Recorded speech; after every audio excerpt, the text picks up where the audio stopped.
Le Conseil des ministres à Bouaké ce mardi 26 novembre 2013, l'un des temps forts de la visite d'État du président de la République Alassane Ouattara dans le Békay entre le 25 et le 29 novembre 2013. Cette rencontre qui a eu pour cadre la préfecture de Bouaké, on peut le dire, a tenu toutes ses promesses en ce qu'elle a permis d'aborder en profondeur tous les sujets. Et cela pendant plus de 3 heures d'horloge, entre 10h15 et 14h30 pour être plus précis. La création d'un service civique d'emploi dans le but de rendre plus responsables les jeunes a été l'une des mesures prises au cours de ce conseil. La création du service civique d'action pour l'emploi et le développement, en abrégé SCAED.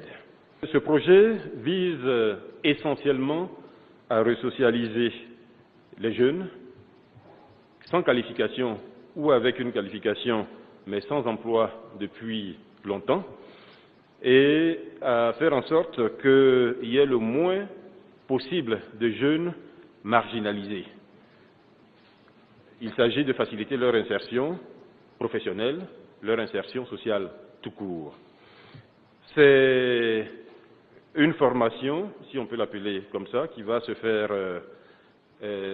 sous un modèle militaire, avec un encadrement militaire, mais dont l'objectif sera essentiellement d'apprendre une activité professionnelle.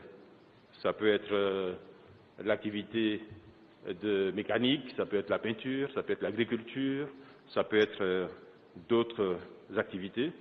L'objectif étant d'occuper de la meilleure façon nos jeunes.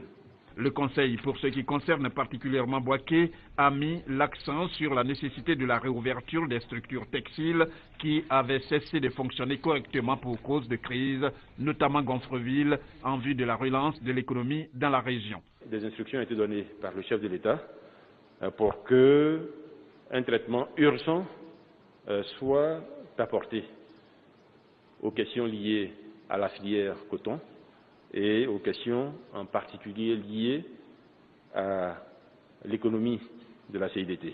Cela fait partie des objectifs de relance de l'économie bouakéenne.